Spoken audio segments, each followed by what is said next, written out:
기도하겠습니다. 귀하신 주 하나님, 오늘 이 귀한 마당 기도의 모임 예배에 함께 하시고 역사하여 주심을 감사합니다. 이 귀한 성도들의 헌신과 사랑과 믿음을 하나님께서 축복하시고 오늘 이 귀한 예배를 통해서 우리 하나님의 음성이 들려지며 주의 거룩하신 뜻이 이루어질 수 있는 놀라운 시간 되게 하여 주시옵소서. 예수님의 이름으로 감사하며 기도드렸습니다. 아멘. 오랜만에 보니까 목이 메이네요. 이렇게. 제가 1월 달에 여기 와서 말씀 나누고 지금 11월이니까 거의 1년 만이에요. 잘못했으면 해 넘기고 얼굴 볼 거 했는데 만나서 반갑습니다. 살아 계시네요. 할렐루야. 힘내시기 바랍니다. 뭐 깊은 사정은 제가 잘 모르지만 어쨌든 우리 하나님의 성령께서 말씀을 통해서 또 여러분들에게 필요한 또 은혜와 또 생각과 주의 뜻을 증거하리라고 믿습니다. 제가 오늘 기독교 혁명과 현대교회, 제목이 좀 너무 거창합니다. 저도 감당하지 못할 이 큰 제목을 이렇게 한 거는 제가 이 마당 기도회를 제가 사랑하고 믿기 때문에 그런 겁니다. 다른 교회에서는 이런 제목 가지고 설교 못합니다. 여기 있으면 한다는 걸 믿으시기 바랍니다. 자부심을 가지십시오. 아까 우리 김윤호 집사님 여전히 밖에 있었던데 어떤 목사님이 와서 1시간 반 동안 뭐 설교하고 가셨다고 그러면서 그래도 은혜스러워서 좋았다고 그러는데 저는 도저히 그렇게 할 자신 없습니다. 은혜를 끼칠 자신이 없기 때문에 저는 뭐 40분이 아니라 30분 만에 할 마음을 가지고 섰는데 오늘 좋은 시간이 되시기를 저도 기대하고 말씀을 나누겠습니다. 요즘에 우리 신문이라든지 이렇게 포럼이라든지 세미나 뭐 컨퍼런스 이런 게 많이 우리나라에서 세계적인 게 많이 열리잖아요. 그러면 특히 경제계 같은 데서 뭐 혁신이다, 뭐 4차 혁명이다 이런 용어들을 쓰는 걸 여러분들이 신문에서 보셨을 겁니다. 요즘에 뭐 혁명이란 말을 많이 쓰는데 특히 이 사회적인 경제적인 면에서 왜 혁명이라는 말을 쓰느냐? 뭐 잘 알다시피 혁명이란 말은 어떤 급변하는 급하게 바뀌고 변화되어질 일이 생길 때 우리가 혁명이라 그러잖아요. 꼭 군사적인 것만 아니더라도 요즘 삶에 있어서 그런 말을 써서 이 시대가 굉장히 급박하게 빠르게 변화하고 있기 때문에 기업이라든지 세상에 있는 모든 조직이 빨리빨리 거기에 적응해야 된다는 것을 강조하기 위해서 그 혁명이라는 말을 아마 쓰는 것 같습니다. 우리가 알다시피 세계적으로 근대 역사에서도 보면은 1차, 2차 무슨 산업혁명을 해가지고 대량 생산이 되고 3차 혁명을 해서 뭐 IT의 정보의 대중화가 이루어지고 뭐 이런 이야기들은 우리가 다 알고 있는데 지금은 4차 혁명이라고 하는 것까지 되어가지고 로봇이라든지 뭐 인공지능이라든지 뭐 여러 가지 정보를 규합해서 우리가 상상할 수 없는 정말 우리의 미래를 예측할 수 없을 정도로 이 세상과 세계가 변화되어가고 바뀌고 있는 순간에 우리가 살고 있는 것을 부인할 수가 없습니다. 그런데 이런 변화 속에서 우리가 과연 우리는 우리의 믿음이나 우리의 생명을 드린다고까지 하는 이 기독교의 변화와 문제는 어떻게 되어가는 것인가라고 생각을 한번 해볼 때에 안타깝게도 변화는커녕 오히려 퇴보하고 오히려 더 소멸해가는 듯한 그런 생각과 또 현실을 부인할 수가 없는 게 오늘 우리의 안타까운 현실인 것을 고백합니다. 얼마 전 그 신문에 난 거에 보면은 2015년도 연합뉴스에 보도된 내용에 하면 향후 한국 개신교회가 어떻게 되겠냐는 질문에 한국 신학생들의 과반수 이상이 개신교회가 10년 내에 계속해서 감소하고 쇠퇴하게 될 것이라고 이렇게 대답을 했다는 것입니다. 한국의 신학생들이 교회가 10년 안에 쇠퇴하고 감소할 것이라고 했다. 이 이유는 무엇입니까? 오늘 우리가 급변하는 정말 혁명적인 세상 속에 살면서 우리의 믿음이나 우리의 기독교는 변화하기는커녕 오히려 더 축소되어 가고 있는 이 안타까움의 원인이 무엇인가? 여러 가지가 있겠습니다만은 저는 오늘 이 시간에 제가 단언컨대 기독교가 가지고 있는 본래의 핵심적인 가치와 본질을 상실했기 때문에 오늘 기독교의 위기가 우리 앞에 있다고 저는 그렇게 믿는 것입니다. 여러분들이 어떤 형태로 신앙생활을 해오셨는지 모르지만 기독교라고 하는 것은 이거는 혁명적인 종교입니다. 저는 그렇게 확신합니다. 이때까지 성경을 읽어보고 성경에서 묵상을 하면서 시편이나 잠언이나 참 좋은 기절에서 우리가 은혜를 입고 정말 하나님 앞에 감격하고 좋아하지만은 전체적인 성경 창세기부터 요한계시록까지는 이거는 우리 인류에게, 인간에게 하나님이 주시는 구원이지만 이것은 그냥 구원이 아니라 혁명적인 구원, 우리가 도저히 감당할 수 없는 엄청난 이러한 사상과 가치를 가지고 있는 종교다 하는 것을 저는 여러분들에게 말씀드리고 싶은 겁니다. 아멘이십니까? 오늘 제 이 본문 말씀을 통해서 오늘 그 말씀을 나누고자 하는 겁니다. 한번 여러분 생각해 보십시오.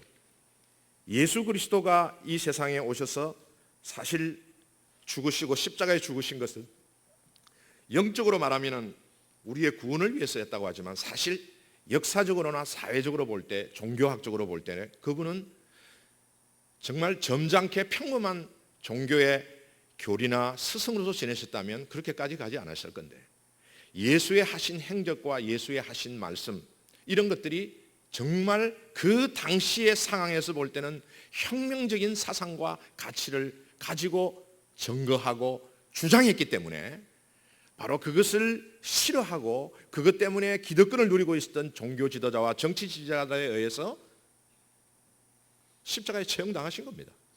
처형당하신 거예요. 그러나 우리 하나님께서는 이것을 부활로 하나님의 아들로 인정하시고 부활하게 하시고 이것을 우리에게 영적인 구원의 하나의 증거로 만드신 것입니다. 자, 여러분 예수 그리스도가 생애에 계시면서 가지셨던 가장 중요한 두 가지의 핵심 사상이 있습니다. 그 두 가지. 첫 번째가 뭐냐면은 하나님의 나라가 이 인간 세상에 도래했다는 하나님 나라에 대한 증거인 겁니다. 예, 저기 붙이시네요.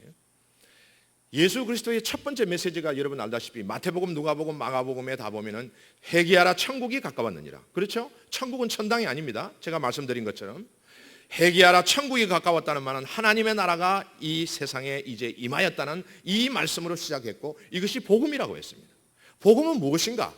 복음이라고 하는 것은 하나님의 나라가 인류 역사에 임하여서 우리 인간을 직접 통치하게 됐다는 이 놀랍고 기쁜 소식이 복음인 겁니다. 할렐루야. 하나님의 나라를 모르고는 우리가 우리의 믿음과 복음을 이야기할 수 없을 정도로 예수 그리스도의 메시지의 가장 중요한 그분의 가장 핵심적인 사상은 하나님 나라인 것입니다. 두 번째가 뭐냐면은 유대 성전의 폐기입니다. 유대 성전에 대해서 예수님은 폐기할 수밖에 없는, 예수가 오셨으니까 유대 성전은 없어져야 되는 것이죠, 결과적으로. 그러나 예수님은 유대교가 그토록 자기들이 숭상하고 존귀하게 여기고 절대적으로 여겼던 유대 성전은 없어지고 말 것이라는 사실을 누누이 강조하셨어요. 요한복음 2장에 보면 예수님의 사기 초역부터 너희가 이 성전을 헐라 내가 3일 만에 세우리라. 예수님의 마지막 마태복음 24장에 보면 그가 마지막 순간에도 제자들 앞에서 이 성전이 돌 위에 돌을 하나도 남기지 아니하고 다 없어질 것이라 성전의 파괴와 멸망을 예언하신 것입니다. 바로 그러한 성전에 대한 예수 그리스도의 폐기에 대한 주장과 생각이 그 성전을 가지고 자기들의 종교생활과 자기들의 모든 업을 하고 있는 종교 지도자들과 바리새인들과 사두개인들에게 눈에 가시 같던 존재이며 예수를 천안하게 된 것입니다. 자, 제가 오늘 이 예수의 이 두 가지 핵심 사상을 말씀드리는 것은 오늘 이 베드로 본문에 나와 있는 이 베드로가 예수의 제자 아니겠습니까? 예수의 제자로서 그 핵심적인 사상을 3년 동안에 보고 듣고 체험하면서 그대로 그것을 가지고 오늘 완성된 결과를 우리에게 보여주고 있는 겁니다. 그것을 저는 오늘 두 가지로 여러분들에게 말씀드리고자 합니다. 베드로 오늘 전서 2장 1절부터 10절 사이에 나와 있는 베드로에게 나타난 기독교의 혁명적인 사상, 핵심적인 가치, 첫 번째가 무엇인가? 오늘 여기 본문에 보게 되면은 여러분 나와 있으시죠? 성전 대신에 교회가 탄생했다. 자, 여러분 여기서 성전 대신에 교회가 탄생했다고 해서 이 교회를 우리가 생각하는 그냥 건물 교회라고 생각하시면 안 됩니다. 정확하게 말하면 성전 대신 새로운 성전이 탄생하게 됐다는 것이죠. 새로운 성전. 새로운 성전이라는 것은 여기에 잘 나와 있습니다. 여기 보면은 성전을 이야기할 때에 2장 4절에 한번 보십시오. 2장 4절 보시면 사람에게는 버림받았으나 하나님께서는 택하심을 입은 보배로운 산돌이신 예수께 나와 너희도 산돌같이 신령한 집으로 세워지고 할 때에 이 신령한 집이라고 하는 것은 새로운 영적인 성전을 의미하는 것이 되겠죠. 그래서 이 성전의 산돌 같은 예수가 산돌이니 너희도 산돌이 되어서 신령한 집이 지어라. 신령한 집이 되어서 신령한 집을 지어서 말미암아 신령한 집으로 세워지라고 말씀하셨잖아요. 신령한 집으로 세워지라. 산돌과 같이. 이 중요한 말들입니다. 굉장히. 여기 산돌이라 할 때의 산돌은 그냥 산돌이 아니라 그냥 좋은 수석 같은 돌이 아니라 살아있는 돌입니다. 리빙 스톤. 지금도 살아있는, 실제로 살아있는, 예수가 산돌이면 예수의 생명이 있는 예수의 산돌이면 영원한 생명 아니겠습니까? 그 예수의 영원한 생명이신 산돌과 같이 너희도 산돌이 되어 산돌과 같이 신령한 집을 지으라는 것이죠.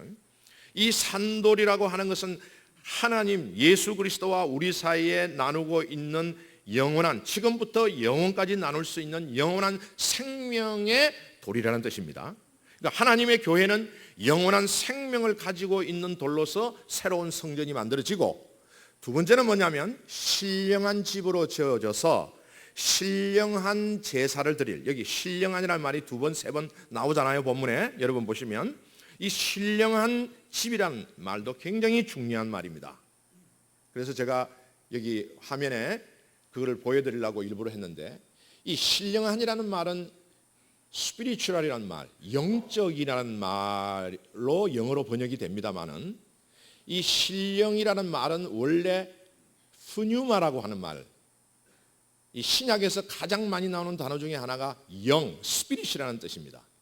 이 푸뉴마라는 말은 성령을 말할 때도 푸뉴마라는 말을 쓰기도 하죠. 푸뉴마 하기원 하면 성령, 그냥 푸뉴마라고 해도 영, 성령이에요. 근데 이 여기에 푸뉴마티코스라고 하는 말은 형용사인데 영에 속한 것이라는 말입니다. 다시 말하면 성령에 속한이라는 뜻이에요. 그러니까 여기서 신령한 집이라고 하는 것은 그냥 우리가 말할 때 저 사람 신령하다, 저 사람 도덕적으로 도를 굉장히 많이 터서 신령한가 보다, 이런 신령한 뜻이 아니고, 또 신령하다고 할 때 영적이라고 그럴 때에 물질계와 영적인 계에 반대되는 개념으로 눈에 보이지 않는 걸 우리는 영적인 거라고 우리가 통상적으로 말하지만 그런 개념도 아니고, 여기서 베드로가 푸뉴마티코스, 신령한 집, 영에 속한 집이라고 했을 때는 성령에 관한, 성령의 전이라는 뜻이에요.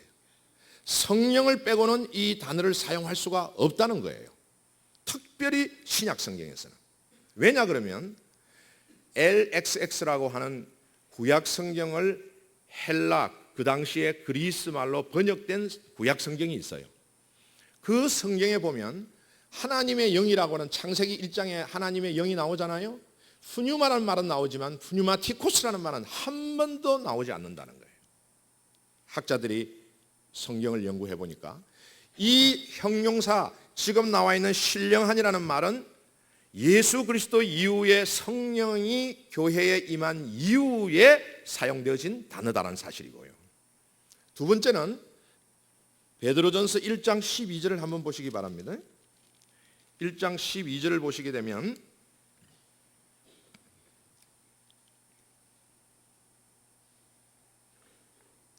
12절에 이 성긴 바가 자기를 위한 것이 아니요 너희를 위한 것임이 계시로 알게 되었으니 이것은 하늘로부터 보내신 성령을 힘입어 복음을 전하는 자들로라고 되어 있죠. 하늘로부터 성령을 힘입어 복음을 전하는 자로서 되어 있는 것을 볼 때 여기서 베드로는 하늘로부터 임하신 오순절의 성령의 가장 최초의 설교자요 3,000명을 회개시키는 그런 놀라운 일을 일으킨 장본인으로서 성령의 오순절 성령 예수 그리스도가 죽으시고 부활하신 다음에 하나님의 사도들과 하나님의 초대교회 성도들에게 임했던 성령의 역사와 능력과 은혜를 염두에 두고 바로 그러한 성령의 관한 모든 것을 포함하는 것을 스피리추얼, 성령한, 성령에 속한, 신령한이라는 말로 사용했다는 겁니다. 이 해석을 좀 할 필요가 있는 겁니다. 왜냐하면 지금 오늘날 여러분과 저희들이 겪는 게 이 교회 문제 아니에요?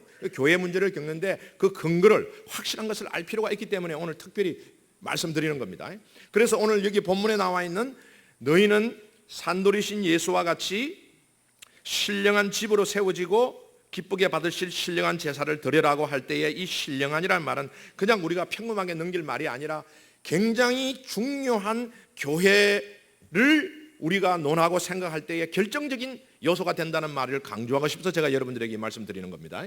자, 결론을 보면은 여기에 신령한 집이라고 하는 것은 성령의 전, 성령의 집이라는 겁니다. 성령의 생명이 살아있는 집, 이것이 바로 너희들이 산돌과 같이 되어 신령한 집을 짓는 주체가 되라는 베드로의 말씀인 거죠.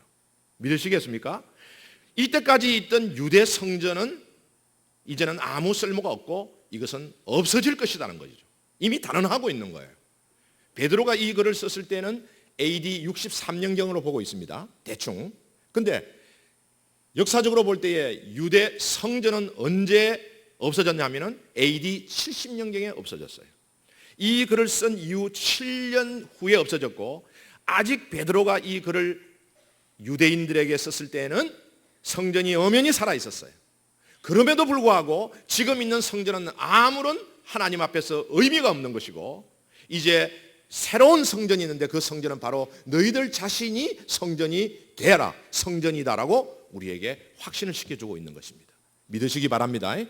새로운 성전, 예수 그리스도 이후에 우리에게 주신 새로운 성전은 바로 예수 그리스도가 전체적인 성전이 되시고 그 예수 그리스도를 따르고 믿고 그를 예배하는 우리 성도들이 바로 성전이고 성령의 전이라는 겁니다.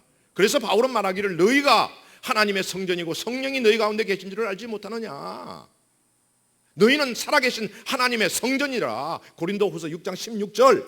이렇게 바울도 똑같이 베드로와 같이 사도들은 사람을 향하여 우리 믿는 자가 성전이요 교회라고 했지 결코 외형적인 건물이나 성전을 가지고 교회라고 한 적이 한 번도 없다는 것을 우리가 다시 한번 새기기를 주님의 이름으로 축원합니다.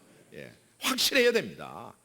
내가 누차 이야기했지만 교회라고 하는 것은 건물이라고 하는 것은 장소라고 하는 것은 우리가 모임의 필요성 때문에 있는 것이지 성경이 말하는 교회는 바로 여러분과 내가 교회요 우리가 교회요 사람이 교회인 것입니다. 사람이 아닌 것을 교회라고 하면 그것은 비성경적이고 비신학적이에요. 착각하지 마시기를 바라고 그렇게 믿는 사람들을 깨우치는 것이 오늘 우리에게 주어진 사명인 것입니다. 그래서 오늘 여러분들이 여기 따라 나와서 같이 예배를 드리고 갱신을 외치고 개혁을 외치는 거 아니겠습니까? 저는 그게 너무나도 대단하고 너무나도 저도 잘 못하는 이것을 여러분들이 하신다고 하기에 정말 제가 이 말씀을 여러분들에게 간곡하게 정말 확신을 가지고 드리는 겁니다. 아멘. 원래 진리는 딱딱할 수 있습니다. 사탕 발리면 아주 듣기 좋아요.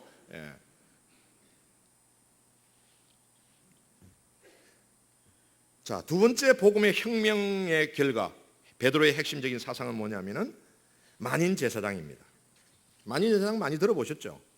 만인 제사장 보려면 여기 9절을 보겠습니다. 9절 쭉 내려가서 다 이거를 제가 해석을 하고 다 소개하고 설명하기는 시간적 제한이 있기 때문에 9절을 보겠습니다. 9절 한번 다 같이 읽겠습니다. 시작.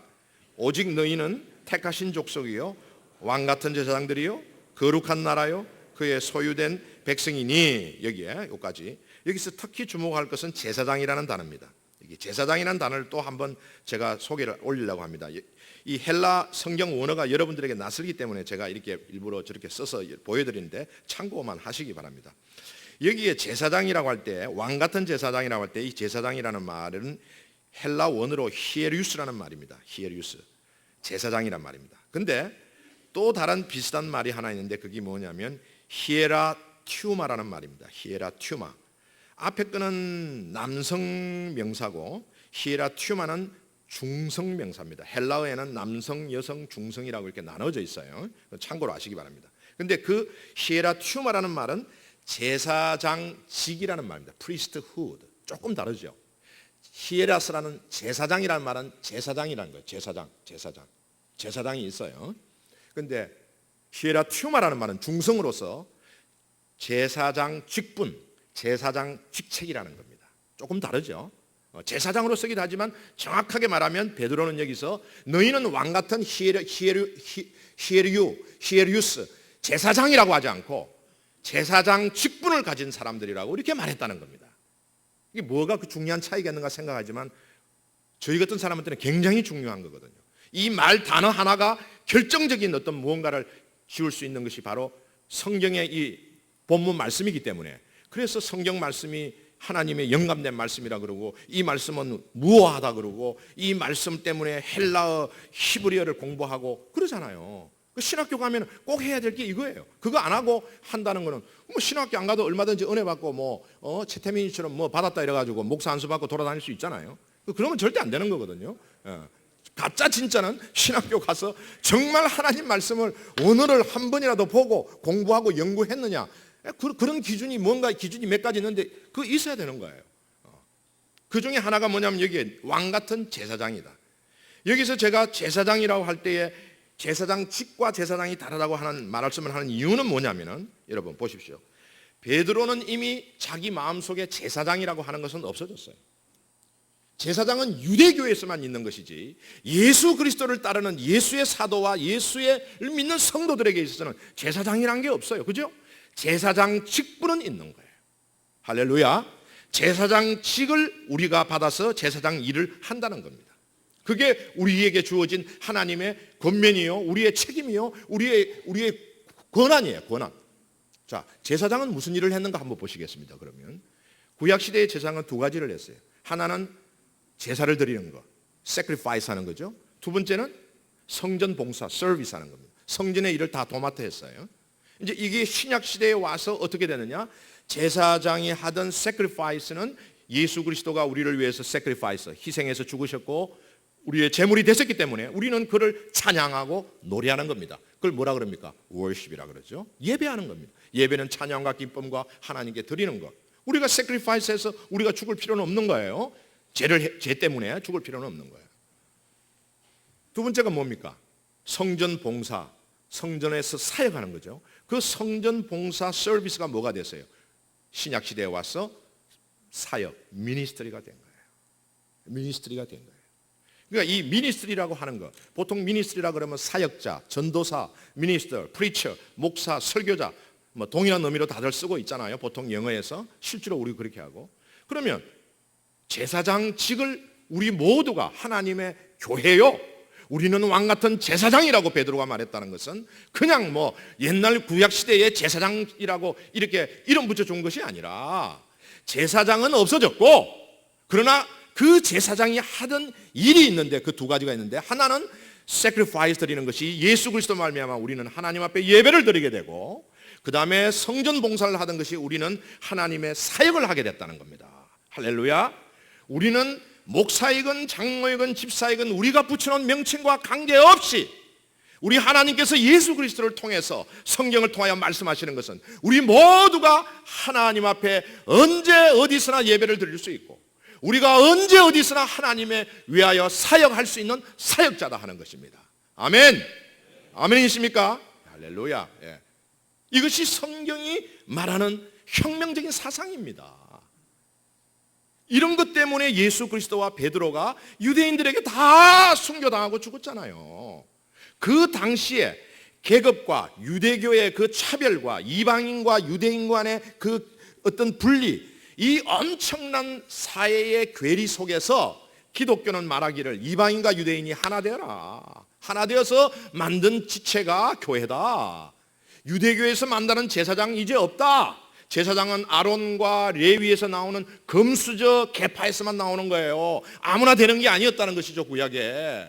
근데 예수 그리스도 이후에는 무슨 소리 금수저냐 수저냐 할 것 없이 다 예수 그리스도를 믿는 사람은 성령을 받고 성령의 임함으로 인하여 우리는 하나님의 제사장 직분을 가지게 되었노라. 그걸 위로하고 그것을 권면하고 깨우쳐 준 것입니다. 이 편지를 받는 이 성도들은 지금 그 당시에 팔레스타인에서 흩어져 사는 유대인들이 주축이에요.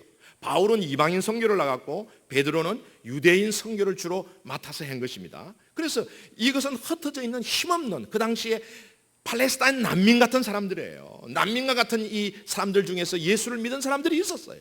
근데 얼마나 핍박이 심한지.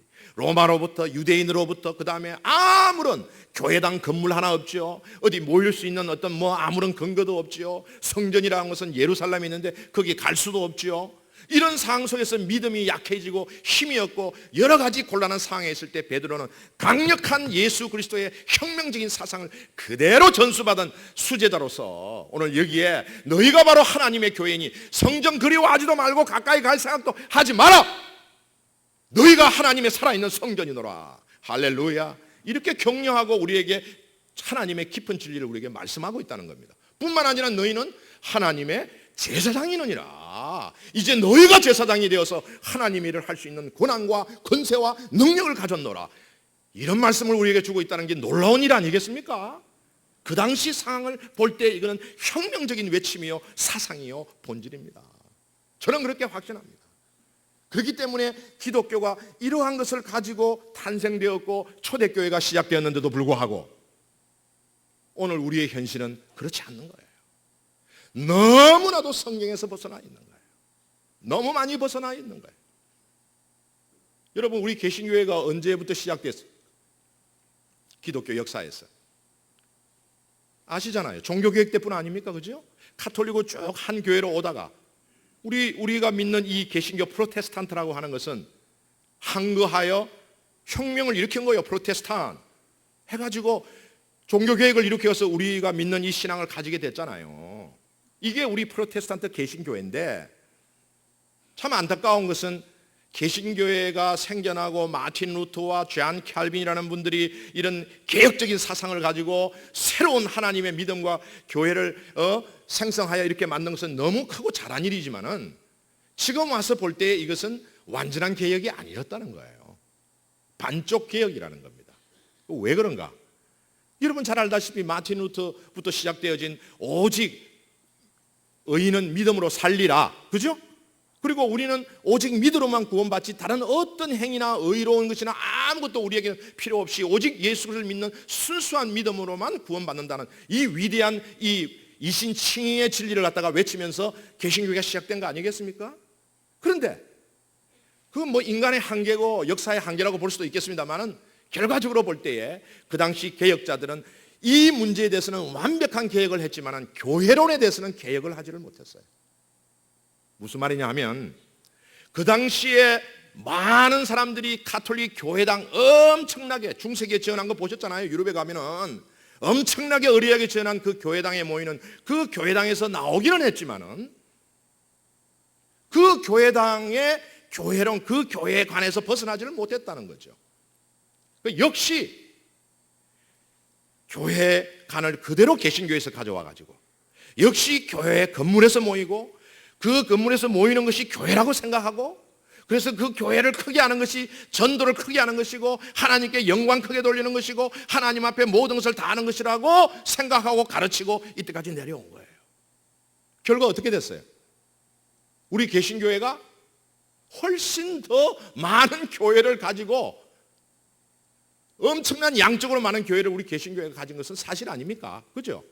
가톨릭교보다 더한 거예요. 가톨릭교 교리에 보게 되면요. 가톨릭교 신학은 뭐냐면 이 교회론에 보게 되면은 교회는 하나님의 나라라 그럽니다. 그들에게 있어서 하나님의 나라는 바로 교회예요. 근데 그 교회도 그냥 교회가 아니라 자기들이 지어놓은 엄청난 이 교회당을 교회라고 하면서 하나님의 나라는 교회다. 하나님 나라는 안 보이니까 교회가 바로 하나님 나라다, 보이는 하나님 나라다라고 가르쳐 왔 겁니다. 그래서 교회 와라, 신부에게 와서 고해 성사해라, 신부의 성만찬식에 참여해서 떡과 포도주를 먹어야 구원받고 해결된 죄가 사해진다. 그리고 신부나 교황을 통해서 당신의 죄를 용서할 수 있다. 모든 것이 이 교회를 중심으로 가톨릭 교회가 움직였고 교리가 그렇게 형성이 돼 있어요. 그러니까 나중에 어떤 일까지 생겼어요. 교회 와가지고 교회에다가 헌금까지 하면 당신 죽은 가족들까지 다 천당 갈 수 있다. 헌금해라. 그게 면죄부 사건 아닙니까? 가톨릭 역사에서 치욕적인 사건이죠. 그 사건으로 인해서 우리 개신교에 혁명이 일어났지만은 바로 그러한 교회관이 우리 개신교에 그대로 들어와 있는 거예요. 여러분, 오늘날 교회는 많이 있지만 왜 교회가 오늘 이러한 상황 속에 들어와 있는 겁니까? 바로 우리들의 교회관이 개혁 교회관에 입각해서 되었다 하지만은 가톨릭 교회관을 벗어나지 못하고 완전히 성경적으로 돌아가지 못하기 때문인 것입니다. 제가 통계를 하나 봤는데 미국에 있는 그 개신교회에 대해서 미국 기독교 조사기관인 라이프 크리스천 리소스라고 하는 데서 조사를 했는데요. 미국에서 제일 큰 교단이 그 남침례 교단인데 그 남침례 교단의 소속 교인들 중에서 1년에 20만 명이 감소를 했어요. 그리고 미국 연합장로회 PCUSA라고 들어보셨잖아요. 이 교회는 2020년까지 한 40만 명 가량의 교인이 감소할 것을 예상하고 있다고 합니다. 그래서 그 교단의 대표되는 양반이, 위원회에 대표되는 양반이 한 말이 이겁니다. 기독교의 앞날은 우울하다. 교인의 감소만 놓고 보면 최근 5년 동안 약 5천 개의 교회가 문을 닫은 것과 마찬가지다. 5년 동안 약 한 100명 정도를 잡게 되면 5천 개면 50만 명 아닙니까? 50만 명의 교회가 우울하다. 그러니까 교회가 이제 유명한 교회들이 교인이 감소하고 운명에 있으니까 다른 걸로 용도를 사용하고 있다는 것이 2016년 6월 10일자 중앙일보 사회면에 나왔습니다. 왜 이런 현상이 생기는가? 교회론적으로 볼 때는 이런 현상은, 교회는 지금의 우리가 개신교가 가지고 있는 건물 중심의 교회는 가톨릭 교회 신학의 유물이고 산업혁명의 산물이에요. 산업혁명 시대는 어떻게 했습니까? 모든 생산물을 갖다가 대량 생산하기 위해서 공장에서 복사판으로 카피해가지고 막 찍어낸 거예요. 교회도 선교한다고 전도한다고 하면서 무조건 교회당 팍팍팍팍 세워가지고 막 이름 붙여가지고, 오늘도 오다가 집에서 오면서 네이버를 찍었는데 사랑의 교회를 찍었어요. 찍었더니 한 수백 개가 사랑의 교회가 전국구로 다 나오더라고요. 제주도에서 사랑의 교회에서부터 쫙 저까지 수백 개가 나와요. 그 두 개가 아니라 차에 있는 네이비 하나 찍고 제가 가지고 스마트폰을 하나 찍었어요. 그리고 해가지고 쭉 왔어요. 오다가 보니까 두 놈이 달라. 이놈은 절로 가라고, 요놈은 일로 가라 그래. 그래 봤더니 그 스마트폰에 있는 놈은 잽싸게 약삭 빨라가지고 말이야, 저쪽에 있는 교회로 데려가더라고. 그래서 얼른 꺼버리고 이놈의 새끼 하고 한바탕 내가 욕을 해줬지. 내 차에 있는 놈은 묵직해가지고 6년 동안 타고 다니는 차인데, 그 믿음이 있고 얘는 의리가 있어. 일로 딱 데리고 오잖아.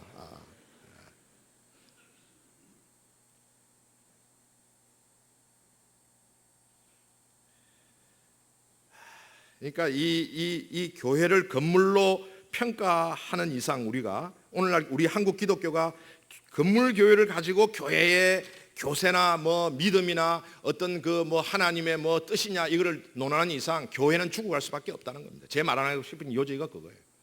제가 교회 건물이나 우리의 필요한 이 장소가 필요 없다는 말이 결코 아닙니다. 모임이 필요 없다는 말이 절대 아닙니다. 자주 모이시고 교회당도 필요합니다. 교회당이에요. 그러나 교회라고 하는 것은 우리 하나님의 성도들의 모임이에요. 공동체예요. 그 생각을 가질 때에 그 교회가 살아있나 죽었나가 평가되는 것이지, 그거 없이 우리가 외형적인 건물을 보고 교회를 평가를 계속한다 그러면은 여기에 올 수가 없어요. 이 모임에는 올 수 없다는 걸 아시기 바랍니다. 그런 개혁의 마인드와 앞장서서 이 한국 교회의 문제와 한계를 뚫고 새로운 우리나라의 미래와 우리 기독교를 위한 이상과 뜻이 있다고 하시기에 제가 오늘 이 어려운 설교를 여러분들에게 하는 거예요. 사랑의 교회 문제뿐만 아니고 정말 한국교회의 갱신까지도 위하여 기도하고 그런 꿈을 가지고 있다고 제가 들었기 때문에 오늘 여러분들이 가지고 있는 그 이상과 그 믿음과 여러분이 가지고 있는 이 뜻이 이루어지시기를 주님의 이름으로 축원합니다. 교회는 결코 건물이나 외형적인 것이 아닙니다. 성경은 한 번도 외형적인 것을 교회라고 한 적이 없어요. 성경을 보게 되면. 만약에 그렇게 말했다면 꼭 앞에 단서를 붙여서 바울이 기록하기를 너희의 집에서 모이는 교회에 문안하노라 이랬어요. 꼭 앞에 단서를 붙여서 집에서 모이는 교회. 그 집에서 모이는 교회, 집이 교회일 수도 있지만은 집에서 모이는 교회라고 그랬어요. 집을 교회라고 하지 않았다는 거죠. 자, 우리 한국 교회는 어떻습니까? 한국 교회는요, 우리 소수의 직업적인 성직자, 나를 비롯한 우리 이 목사 안수를 받은 목사들이 교회를 하면서 교회가 거의 사유화되어 있죠. 사유화되어 있어요. 독점되어 있어요. 뭐 당회장이니 뭐 위임 목사님 많이 듣던 말인데 뭐 하면서 이게 완전히 사유화되어 있으니까 이 문제가 심각한 거예요. 성경은 아까 전에 말했처럼 우리가 하나님 앞에서 똑같이 제사장이구나, 제사장 직분을 가지고 있다고 말을 하고 있어요. 물론 교회를 위해서 조직이 있게 되면 질서를 위해서 리더자가 필요한 것은 사실이에요. 제가 그런 리더자가 필요 없다는 말이 아니라 우리가 말하는 하나님 앞에서의 영적인 우리의 신령한 정말 직분, 직책, 우리의 책무에 있어서는 차별이 없는 겁니다. 왜 이런 문제가 생겼느냐? 여러분 한번 생각해 보세요. 성도는 교회 가면은 뭡니까? 이방인 내지는 손님 아니에요? 오늘 손님으로 오셨다가 가실 겁니까? 그러시면 결코 안 되는 거예요. 어떤 면에서 볼 때는 좋게 말하면 길 잃은 양, 아무것도 모르는 양이에요. 어린 양이에요, 사실. 어린 양이죠. 성경에도 성도들을 양이라고 비유했지만 그거는 초신자를 이야기하는 것이고, 이 사랑의 교회의 마당 기도에 나올 정도 되시면 이거는 어린 양 아니에요. 성숙한 양인 줄 믿으시기 바랍니다. 늙은 양은 아닙니다. 젊은 양이지만 성숙한 거예요. 이거 지금 이렇게 지금 교회가 되겠어요? 성직자들이 사유화해서 자기 마음대로 할 수 있는 조직과 구조로 간 것은 왜입니까? 이런 교회 건물을 교회라고 했기 때문에 이 속에서 조직을 관리하고 이것을 유지하면 잘 돌아가는 거예요. 어디서나 뭘 하든지 간에 못할 일이 뭐 있어요. 요즘같이 이렇게 과학이 발달된 세상에 교인들이 많아지면 더 부사역자들 불러들여가지고 고용해서 쓰면 되는 것이고, 써가지고 관리하면 되는 거 아니에요. 교회 대형 교회가 다 그렇게 하잖아요. 수백 명의 부사역자들을 두어가지고 월급 줘가면서. 그러면 조직의 그 사람들은 직원, 여러분들은 손님. 그 구조에 있는 거예요, 지금. 그 구조에. 그거는 목회가 아니라 그건 관리하는 거예요. 아시겠습니까? 목회 아닙니다. 목회라고 하는 것은 한 사람 한 사람과의 관계성을 살리고 그 관계성 속에서 하나님의 말씀이 있고 하나님의 성령이 역사하고 그 불길이 옆으로 돌아가고 그것이 다른 데로 퍼지고 이렇게 해가지고 살아있는 성령의 전이 되어서 성령이 초대교회에 역사했던 것처럼 오늘 이 마당 기도에도 역사하는 주님의 교회가 되시기를 축원합니다. 이렇게 살아나요. 이게 교회인 거예요. 그렇게 되는 것이 진정한 교회로서 앞으로 여러분들이 나아갈 길을 밝혀줄 수 있는 것은 참된 교회상과 본질을 회복하는 것밖에 없습니다. 그것을 가지고 있을 때에 사랑의 교회든 무슨 뭐 소망의 교회든 이러면 상관 전혀 없습니다. 본질이 중요하고 내면이 중요하고 핵심이 중요한 거 아니겠습니까? 여러분들이 어떤 사상과 어떤 가치관을 가지고 어떤 성경적인 바른 진리를 가지고 모이느냐, 교회를 만드느냐가 중요한 것이지 어디에서 뭐 어떤 교회를 어떤 이름으로 중요하지 않습니다. 믿으시면 아멘 하시기 바랍니다. 그래서 오늘 이 말씀 드리는 겁니다. 여러분, 이렇게 된 데는 우리 목사들 전문적인 성직자들의 책임도 큽니다. 첫째죠. 첫째 책임이죠. 가르치지 않았거나 잘못 가르친 거예요. 솔직히 이야기해서 안 가르치거나 잘못 가르쳤다는 거죠. 신학이 잘못됐으니까. 두 번째는 뭐냐면 성도 여러분들에게도 책임이 있는 거예요. 성도 여러분들이 하나님의 제사장, 왕 같은 제사장이라는 이러한 사실을 잊어버리거나 모르고 있었다. 어쨌든 간에 몰라도 요즘 제되는 거 아시죠? 성도들도 책임이 있는 거예요. 지금 우리가 이런 난관의 위기에 봉착되어 있다는 점을 우리가 알고 하나님 앞에 정말 겸허하게 기도해야 될 때라고 저는 생각을 합니다. 여러분, 기독교가 믿음의 본질에서 벗어나게 되면 뭐가 되겠어요? 사이비가 되겠죠. 근데 사이비인데 사이비도 교묘한 사이비, 종교 사업을 하는 사이비가 되는 거예요. 그 대표적인 사람이 누굽니까? 최태민. 이 사람은 목사가 아니라 종교 사기꾼에 가까운 사람이에요. 종교의 이름으로, 기독교의 이름으로 온 나라가 지금 이 모양 쑥대밭이 된 그 원인을 찾고 올라가 보니까 그 최태민이라는 사람이 있는 거 아닙니까? 그분이 종교인이랬던 이야기 아닙니까? 불교도 믿고 도교도 믿고 기독교에 와서 이상하게 안수도 받고 뭐 이래서 기독교인이다 아니다 뭐 논평을 보면 그런 것도 말이 많고, 뭐 최순실이도 뭐 기독교인이다 뭐 이러니까 막 또 아니다 그러고 막 교회는 걸치고만 있다, 다닌다 안 다닌다 이런 말이 TV에서 나오고 신문에 나오니까 진짜 가슴 아파요. 가슴 아파요. 안 그렇습니까? 우리의 고귀하신 예수 그리스도의 이름에 피를 주고 피를 흘리시고 우리의 구원을 위해서 정말 죽으시고 순교한 이 고귀한 이 기독교, 혁명적인 가치를 가지고 영원까지 이 인류의 역사를 뒤바꿀 수 있는 엄청난 파워를 가진 이 기독교가 오늘날 어떻게 해서 저런 이상한 저런 사이비 같은 사람들한테 짓밟혀서 기독교인이라는 이름이 들리고 기독교인이 다 그런 것처럼, 기독교는 다 엉터리인 것처럼 하나님의 이름에, 예수 이름에 먹칠을 하는 것은 너무너무 가슴이 아픈 거예요.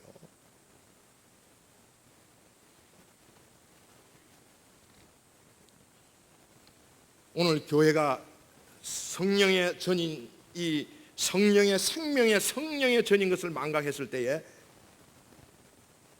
교회는 죽을 수밖에 없고, 교회가 죽게 되면 나라가 죽게 되고 역사가 죽게 되는 것을 우리는 잘 알고 있습니다. 오늘 생명을 잃고 하나님의 성령을 상실한 이 한국교회에 대한 하나님의 경고요 채찍이 있기 때문에 오늘 우리나라에도 이러한 문제가 있다고 저는 그렇게 보는 겁니다. 기독교가 죽으면 성도들이 죽고, 성도가 죽으면 보이던 교회든 안 보이던 교회가 다 죽고, 그러면 역사의 종말이 오게 되어 있는 것입니다. 여러분, 오늘 이러한 위기와 우리는 대변화의 순간에 우리가 지금 서 있는 것입니다. 우리 대한민국은 지금 대수술을 해야 되잖아요. 모든 것을 다 바꾸지 않으면 안 될 이런 하나의 난관과 어떤 특수한 상황 속에 들어 있습니다. 지금 한 사람 여자가 문제를 일으킨 이 문제 때문에 그 최순실만 수사할 게 아니라 박 대통령까지도 수사를 하지 않으면 안 된다는 온 국민의 열망과 이 요구가 번물처럼 터져나오는 지금 순간입니다. 잘 아시잖아요. 이게 뭡니까? 이건 지금 혁명의 순간입니다. 혁명이 일어나고 있는 거예요. 사실은 총칼만 가지고 혁명이 일어나는 것이 아니라 오늘 변해야 되는 거예요. 바뀌어야 되는 겁니다. 아멘. 특히 기독교부터 우리가 바꿔야 됩니다. 이런 모든 문제에서 국민으로서 우리가 관심을 가지고 우리가 거기에 대해서 기도도 하겠지만, 먼저 우리 기독교를 볼 때 이 기독교 바뀌지 아니하고 소멸되어가고 부패해가는 이 기독교를 위해서, 교회를 위해서 우리가 먼저 결단을 해야 된다는 것입니다. 그래서 제가 두 가지를 오늘 여러분들에게 같이 함께 선언하고 같이 고백하고 우리 자신이 기도하기를 원하는 겁니다. 그 두 가지가 뭐냐면, 첫째, 기독교 혁명을 위한 교회 선언이라고 제가 그렇게 이야기를 거창하게 했어요. 근데 뭐 그건 중요한 게 아니고 내용이 중요한 거니까. 첫째가 뭐냐면은 좀 비춰주시죠. 첫 번째는 교회는 건물이 아니라 성도들의 생명적 공동체로 고백하고 전환한다는 겁니다. 한번 다 같이 읽어보시겠습니까? 말이 굉장히 중요한 말들입니다. 시작. 교회는 건물이 아니라 성도들의 생명적 공동체로 고백하고 전환한다. 예, 생명적 공동체는 다른 말로 말하면 성령의 공동체인 겁니다. 절대 우리들이 모이는 모임에 하나님의 성령이 임재하지 않으면 그건 종교 모임입니다. 오늘 여러분들이 앞날도 굉장히 많은 기도가 있고 또 새로운 어떤 그 결정을 해야 될 거라는 이야기를 제가 언뜻 들었는데, 하나님의 성령의 음성을 온 성도가 잘 들으셔야 되는 겁니다. 성령이 역사하셔서 이 모임에 하나님의 성령의 역사와 인도하심이 있다면 반드시 오늘 이 마당 기도회가 정말 여러분들이 기도하고 바라는 대로 이 한국교회의 갱신과 변화와 혁명을 일으킬 수 있는 진짜 하나님의 교회가 될 줄로 저는 확신합니다. 성령의 전이 되십시오. 먼저 생명, 산돌이신 예수와 같이 우리도 산돌이 되어서 리빙스톤, 살아있는 겁니다. 하나님의 푸니마티코스, 오이코스, 하나님의 성령의 집이 되어야 된다는 겁니다. 우리 모두 각자 한 사람 한 사람이 어떤 교파에 속하든 어떤 뭐를 하든 간에 우리가 하나님의 예수 그리스도의 영을 우리가 가지고 우리가 하나님의 성전이요 우리가 하나님의 성령을 모시고 있는 자로서 생명적 공동체가 될 수 있도록 우리가 고백하고 그렇게 전환해야 된다. 제가 여기 거기도 썼지만은 예수께서 처음 사역 시작하실 때부터 사마리아 여인에게 하신 말씀이 그거 아닙니까? 너희는 여자야 내 말을 믿어라. 이 산에서도 말고 예루살렘에도 말고 너희가 아버지께 예배할 때가 이르리라. 하나님은 영이신 예배하는 자가 신령과 진정으로 예배할지라. 처음부터 예수 그리스도께서는 유대인이나 사마리아나 장소 따지지 말고 이 산도 아니고 예루살렘도 아니고 아버지께 신령과 스페뉴마 앤 알레데이아 스피릿 앤 트루스 신령과 진정 하나님의 말씀과 성령으로 예배할 때가 온다는 말씀인 겁니다. 여러분 라오스라는 말이 헬라 말로 오늘 자꾸 써서 죄송합니다만은 라오스라는 말이 백성이라는 people이라는 말이에요. 근데 이 people 백성이라는 말은 다른 말로 하면 공동체라는 말이에요. 커뮤니티라는 말이에요. 그 말은 교회 에클레시아라는 말이에요. 똑같은 말이에요. 백성이라는 말 자체가 벌써 교회예요. 헬라 말에 보면은 그러니까 우리 백성들은 바로 이것이 바로 에클레시아예요. 그리스는 민주화가 많이 발달됐었잖아요 그때. 오늘 우리가 하나님 예수 그리스도의 이름을 모인 우리가 바로 두 사람이 모이든 세 사람이 모이든 몇 명이 모이든 간에 하나님의 교회다. 그래서 이 하나님의 교회는 성령적인 공동체가 되어야 된다 하는 것입니다. 두 번째 교회는 만인 제사장들의 하나님 나라 공동체로 고백하고 전환한다. 다 같이 한번 읽겠습니다. 시작. 교회는 만인 제사장들의 하나님 나라 공동체로 고백하고 전환한다. 예. 교회는 만인 제사장입니다. 여러분 모두가 제사장입니다. 그런데 이 제사장이 사역하는 것은 뭐냐? 이 교회 건물을 위해서 사역하는 것이 아니라 하나님 나라를 위해서 하는 겁니다. 하나님 나라는 어디에 있습니까? 여기 있다 저기 있다 할 수 없나니 너희들 가운데 있느니라. 하나님 나라는 우리가 가는 곳마다 우리가 있는 곳에 있는 것이 하나님 나라예요. 하나님 나라는 형체가 없어요.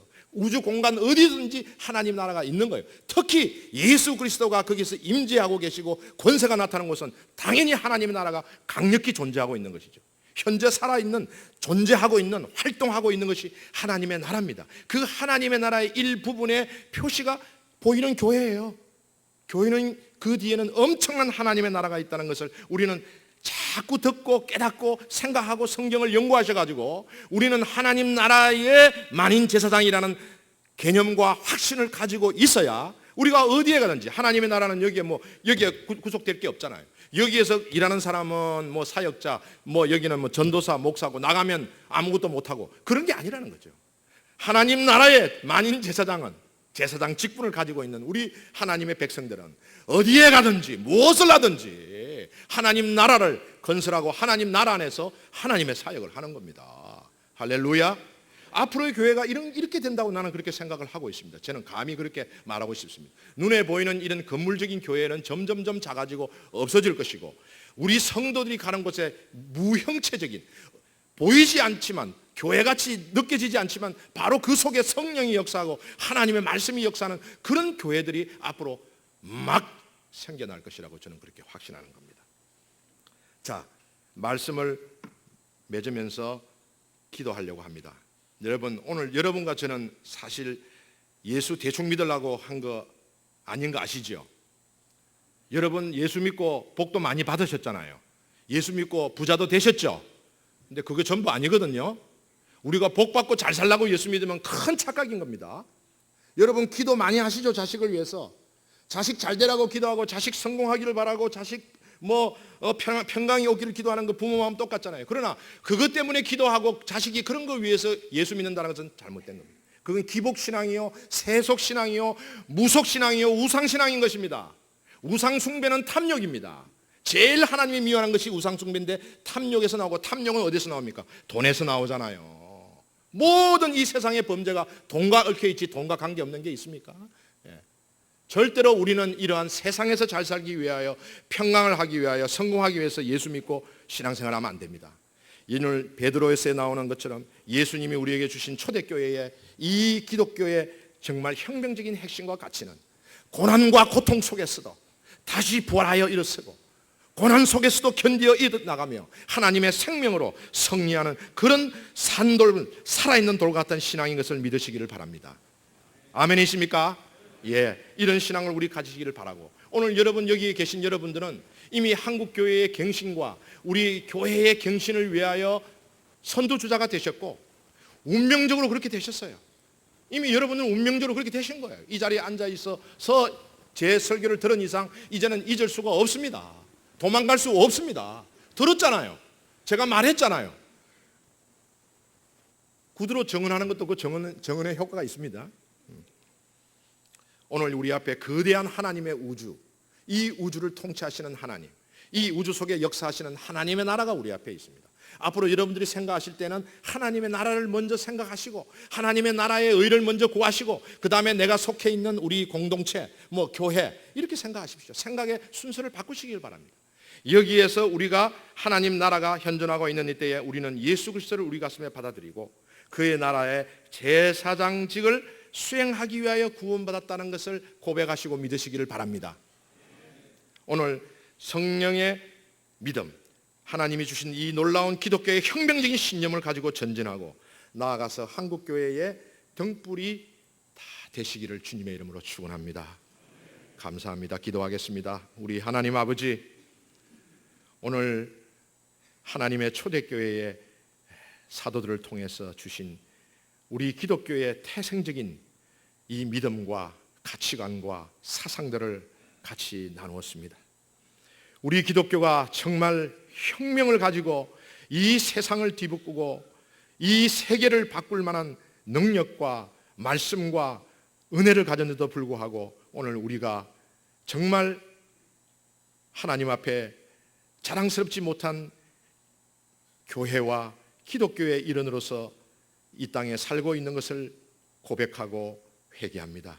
주님, 오늘 이 시간에 하나님 앞에 이 자리에 모여서 새로운 교회와 새로운 믿음과 새로운 기독교를 꿈꾸는 주의 백성들의 삶과 저희들의 머리 위에 하나님의 성령으로 충만케 하여 주시고 주의 말씀으로 충만케 하여 주셔서 모든 잘못된 모든 하나님의 말씀에서 벗어난 것들을 버리고 깨닫고 뉘우치고 새롭게 하여서 하나님의 놀라운 새로운 역사를 이룰 수 있는 이 마당 기도의 모임이 되게 하여 주시옵소서. 하나님, 이 교회를 축복하여 주셔서 정말 위기에 처한 우리나라와 우리 기독교와 세계 기독교의 새로운 스타트가 될 수 있는 놀라운 시작이 될 수 있도록 하나님 끝까지 역사하여 주시옵소서. 감사하고 우리 구주 예수님의 이름으로 기도드렸사옵나이다. 아멘.